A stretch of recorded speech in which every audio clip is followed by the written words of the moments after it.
Formal nang ilunsad sa Cebu City ang dalawang electric buses na ipagagamit ng libre sa publiko. Ito'y iikot sa iba't ibang heritage sites sa lungsod. Kaugnay niyan, todo handa na rin ang Department of Tourism, katuwang ang LGU at PNP para sa nalalapit na pagdaos ng ASEAN Tourism Forum sa Cebu at Bohol. Silipin yan sa sentro ng balita ni Jessie Atienza ng PTV Cebu.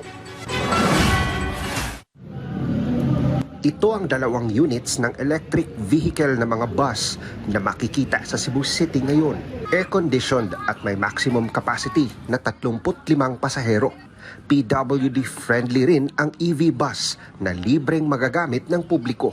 Ayon sa LGU ng Cebu City, ang ruta ng mga electric vehicles ay ang mga heritage sites na matatagpuan sa Cebu City. Nabuo ang konsepto sa pagtutulungan ng lokal na pamahalaan at ng pribadong sektor. Of course, wala ni gasolina, wala tayo gamit sa fuel nga allocation. The only thing here is that kinahanglan chargean.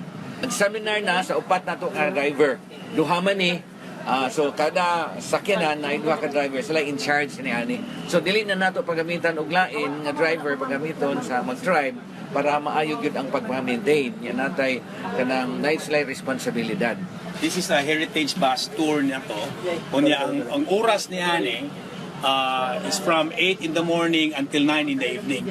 Magabi because this is going to be a very vibrant naman ang atong magabi, no? Labi ba ya ibisita og mga heritage sites og bugnaw, no? Dili init. Samantala, puspusan na rin ang paghahanda ng Department of Tourism, kaagapay ang mga lokal na pamahalaan at ang Police Regional Office 7 para sa nalalapit na pagdaos ng mga aktibidad ng ASEAN Tourism Forum na gaganapin sa lalawigan ng Bohol at Cebu. Ayon kay Tourism Secretary Cristina Garcia Flasco, malaki ang magiging epekto ng aktibidad sa bansa. At the end of this month, the Philippines will be hosting the ASEAN Tourism Forum.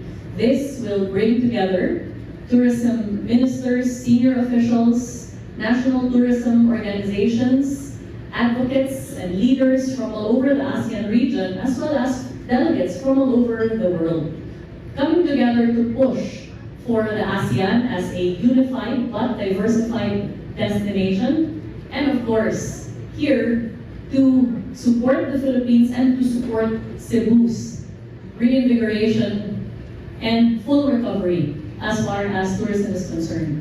Mahigit isang taon na rin pinaghahandaan ng Police Regional Office 7 ang pagpapaigting ng seguridad sa pagdating ng mga bisita mula sa iba't ibang bansa. Kabilang na rin sa pinaghahandaan ang magiging sitwasyon ng trapiko sa mga lugar na pagdarausan ng mga aktibidad. Mula sa PTV Cebu, Jessie Atienza para sa Pambansang TV sa Bagong Pilipinas.